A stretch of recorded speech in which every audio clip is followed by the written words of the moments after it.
Hello student, welcome back to DP sir classes. इस video में मैं आपको क्वेश्चन नंबर 4 करवा रहा हूँ डीके गोयल का। ये क्वेश्चन है आपका डीके गोयल का, ठीक है, और डेप्रिसिएशन का क्वेश्चन है। पिछली वीडियो में मैंने आपको इंट्रोडक्शन और क्वेश्चन नंबर 3 तक के क्वेश्चन करवा दिए हैं, ठीक है। तो इस वीडियो में देखते हैं क्वेश्चन नंबर 4 को। तो चलिए स्टार्ट करते हैं क्वेश्चन नंबर 4 को।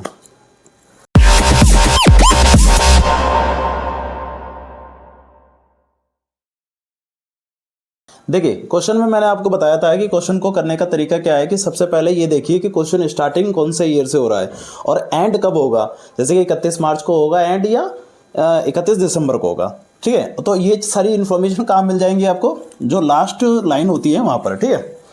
देखो, लास्ट लाइन लिखी है show the machinery account for the first 4 calendar years. तो देखो यहाँ पर आपको कंसेप्ट क्या मिल गया कि ये कैलेंडर ईयर है, यानी कि 31 दिसंबर को क्लोज होगा। बात समझ आ रही है।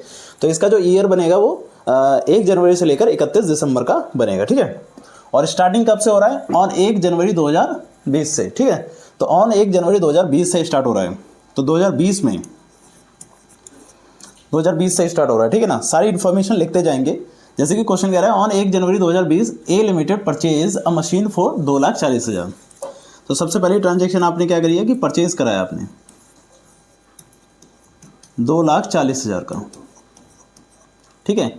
और कब कराया है? 1 जनवरी को, 1 जनवरी 2020 में। And spend rupees 10,000 on it's erection, और इस पे 10,000 रुपये और एक्स्ट्रा लगाए हैं आपने। तो टोटल मशीन आपकी कितनी होगी, कितने की होगी? 2,50,000 की, ठीक है। आगे कह रहे हैं on 1 July 2020 and addition machinery costing rupees 1,00,000 was purchase on 1 July 2020। 1 July 2020 मतलब इसी साल के अंदर आ जाएगी। तो सेकंड ट्रांजैक्शन इसी साल में कराया आपने, परचेज कराया फिर से। कितने की है? 1,00,000 रुपये की। कब करिए? 1 जुलाई 2020 में, 1 जुलाई 2020 में, ठीक है। आगे कह रहा है कि on 1 July 2022 the machine purchase on 1 जनवरी 2020। क्या कह रहा है कि 1 जुलाई 2022 में आपने कुछ ट्रांजैक्शन करी है। तो 1 जुलाई 2022 कब आएगा? 2021 में नहीं आएगा, यानी कि 21 वाला ईयर ऐसे स्किप हो जाएगा। फिर 2022 में, तो 2022 में आपने पहली ट्रांजैक्शन क्या करी है कि आपने जो मशीन परचेज की थी 1 जनवरी 2020 को, यानी कि पहली वाली जो 2,50,000 रुपये की थी, वह सोल्ड फॉर रुपीज़ 1,43,000। तो उसको सोल्ड कर दिया आपने। तो यहाँ पर सोल्ड हुआ है 1,43,000 का। और कौन सी मशीन का? फर्स्ट मशीन का, ठीक है। और कब कराया आपने? 1 जुलाई 2022, ठीक है। And on the same date a new machine was purchase at the cost of 2,00,000। और इसी दिन आपने एक नई मशीन भी क्या कर दी है? परचेज कर ली है, ठीक है। कितने रुपए की?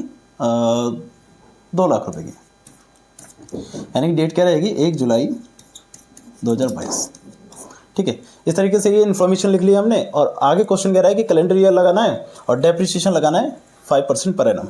तो डेप्रिसिएशन लगेगा इसमें 5% पर एनम, और किससे? स्ट्रेट लाइन मेथड से, एसएलएम से। तो सिंपल सा कंसेप्ट है। आपको सारी इन्फॉर्मेशन पता चल गई कि 3 साल का अकाउंट बनाना है आपको। फर्स्ट ईयर में आपने 2 मशीन परचेज की है, सेकंड ईयर में कुछ भी नहीं किया, और थर्ड ईयर में जाकर आपने सोल्ड किया और एक परचेज की है, ठीक है ना। तो सिंपल सा कंसेप्ट है। आपने मशीनरी अकाउंट तो देख ही लिया होगा कि मशीनरी अकाउंट को किस तरीके से बनाते हैं। डेबिट साइड में तब लिखते हैं जब मशीन बढ़ती है, और क्रेडिट साइड में तब लिखते हैं जब मशीन कम होती है, ठीक है। तो हम एक फॉर्मेट बनाते हैं इसका। अब बुक है हमारे पास किसकी? बुक का व्यक्ति का नाम है ए लिमिटेड। तो ए लिमिटेड की बुक है हमारे पास।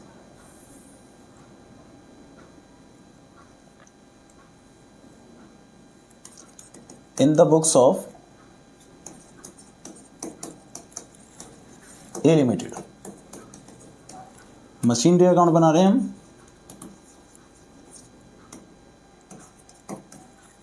फॉर्मेट आपका, फॉर्मेट में क्या क्या चीज़ें आती हैं? डेट, पर्टिकुलर अमाउंट और डेट पर्टिकुलर अमाउंट। इस तरीके से ये आपका फॉर्मेट बनता है। इस तरफ क्रेडिट, अमाउंट, पर्टिकुलर, डेट और अमाउंट, और पर्टिकुलर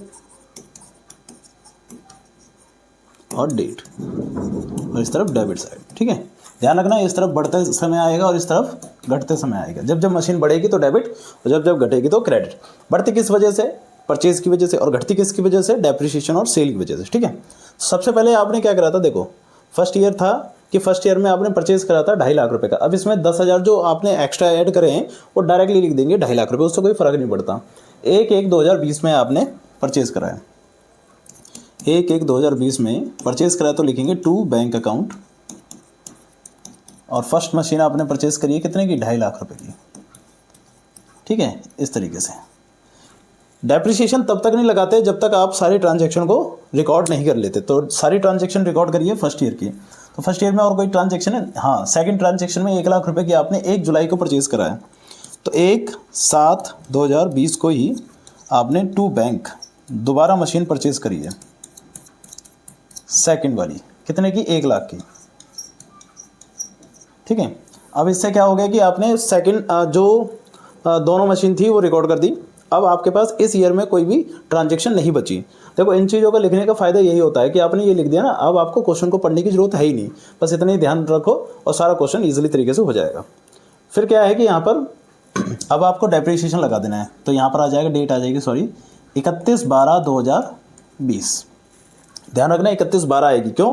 क्योंकि आपका जो ईयर क्लोज हो रहा था कब, कहाँ हो रहा था? कैलेंडर ईयर में हो रहा था। मैंने बताया था ना कि ईयर क्लोज हो रहा था आपका कहाँ पर? कैलेंडर ईयर में ईयर क्लोज हो रहा था। ठीक है, तो उस हिसाब से आपको 31/12/2020 में क्या लगा देना है? Depreciation bye depreciation. 2 मशीनें आपके पास, फर्स्ट और सेकंड। अब दोनों का ध्यान रखना है।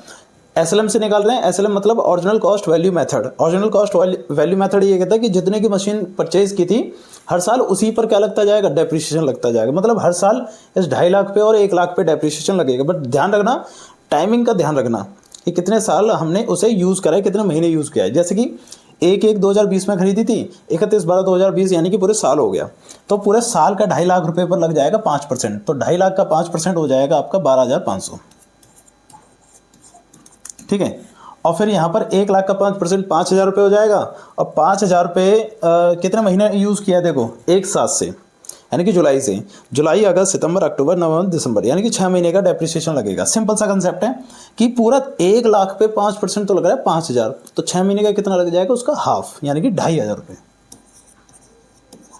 2,500 का डेप्रिसिएशन लग जाएगा। तो टोटल डेप्रिसिएशन, सॉरी 2.5 लाख लिख दिया, 25,000 लिख दिया मैंने, 2,500, तो टोटल आ जाएगा ये आपके पास 15,000 रुपये।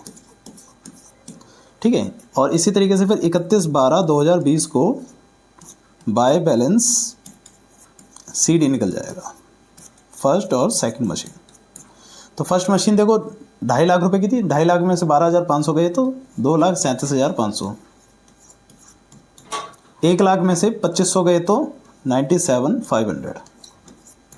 ठीक है, मैं कैलकुलेटर का यूज़ कर रहा हूँ बट आप नॉर्मली तरीके से कर सकते हो। ठीक है ना। अब इसमें क्या है कि 2,37,500 में 97,500 जोड़ देंगे तो ये आ जाएगा 3,35,000। ठीक है, अब इसका टोटल करेंगे तो 3,50,000 और 3,50,000 इस तरफ भी।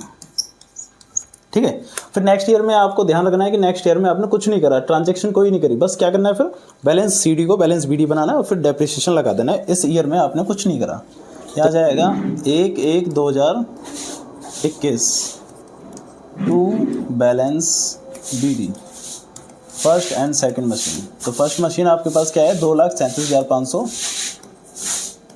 और सेकंड मशीन है 97,500 की। तो टोटल आ गई थी आपके पास 3,35,000 की। ठीक है, अब इस ईयर में कुछ नहीं करा तो आपने 31/12/2021 को डेप्रिसिएशन लग जाएगा bye depreciation account, first machine and second machine. Depreciation हमेशा ओरिजिनल वैल्यू पे लगेगा जो कि आपकी 2.5 लाख रुपए और 1 लाख रुपए की थी। अब यहाँ तो पूरे साल यूज़ हो रहा है क्योंकि 1 जनवरी से यूज़ हो रहा है। ठीक है ना, तो 2,500 रुपये वाली पर कितना लग रहा था 12,500 2.5 लाख वाले पे, और 1 लाख वाली का 1 लाख का 5% लगेगा। तो 1 लाख का 5% कितना हो जाएगा 5,000 रुपये, तो ये हो जाएगा 17,500 रुपये। ठीक है, इस तरीके से। अब 31/12/2021 को ही क्या लग जाएगा, by balance CD first and second.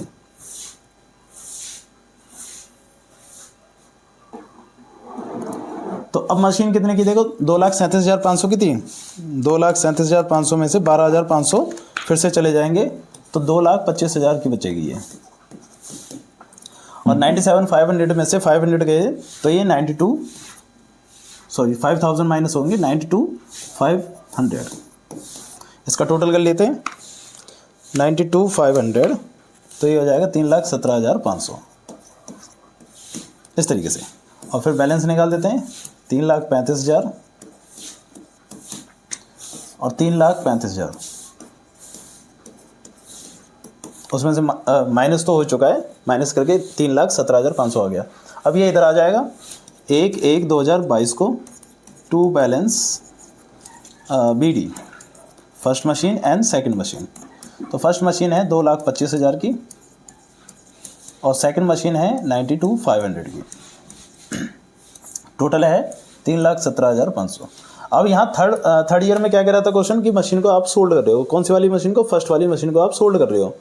तो सोल्ड कर रहे हो 1,43,000 की, कब कर रहे हो, 1 जुलाई को कर रहे हो। तो जब मैंने आपको बताया था कि जब भी आप मशीन को सोल्ड करते हो तो वहाँ तक क्या लगाना पड़ेगा, आपको डेप्रिसिएशन लगाना पड़ेगा, उसका डेप्रिसिएशन, ठीक है ना। तो डेप्रिसिएशन लगाते हैं 1 जुलाई तक का, तो 1 जुलाई 2022, ठीक है, बाय डेप्रिसिएशन कौन सी मशीन का, फर्स्ट मशीन का, ठीक है। फर्स्ट मशीन पे डेप्रिसिएशन कितना चल रहा था, 2,50,000 रुपये की मशीन थी, उसका 5% 12,500 था। और अब इसमें लगेगा 6 महीने का डेप्रिसिएशन, तो आधा कर देंगे तो 12,500 का हाफ कर देंगे तो 6,250, ठीक है, 6,250।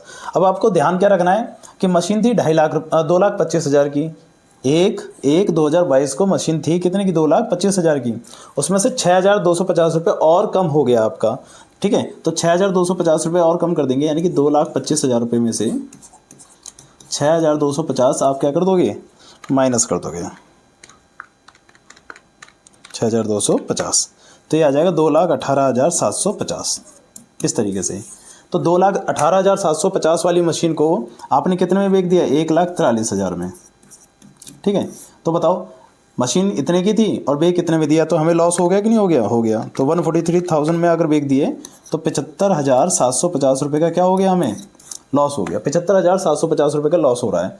तो इसका मतलब क्या है कि देखो ये आपने डेप्रिसिएशन लिख दिया, देन फिर आप क्या करोगे, यहाँ पर 1/7/2022 में इसे बेचोगे, बेचने की एंट्री होती है by bank first machine, simple सी एंट्री है।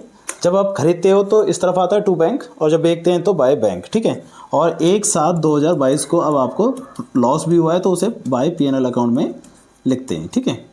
बेची कितने में, 143,000 में, और लॉस कितने का हुआ है, 75,750 रुपये का। बस समझ रहे, इस तरीके से आपको इस क्वेश्चन को करना है। अब आपने इसी दिन यानी कि 1/7/2022 को ही एक मशीन भी परचेज करी थी टू बैंक करके। अब ये थर्ड मशीन हो जाएगी आपके पास, ठीक है। पहली मशीन तो गई आपकी, अब थर्ड मशीन हो जाएगी। कितने की परचेज की थी हमने, 2 लाख रुपए की। 1 जुलाई 2022 को ही 2 लाख रुपए की हमने मशीन परचेज की थी, ठीक है। अब इस ईयर में आपने कुछ और नहीं करा, तो आप क्या कर दोगे, अब डेप्रिसिएशन ऐड कर दोगे। तो 31/12/22 बाय डेप्रिसिएशन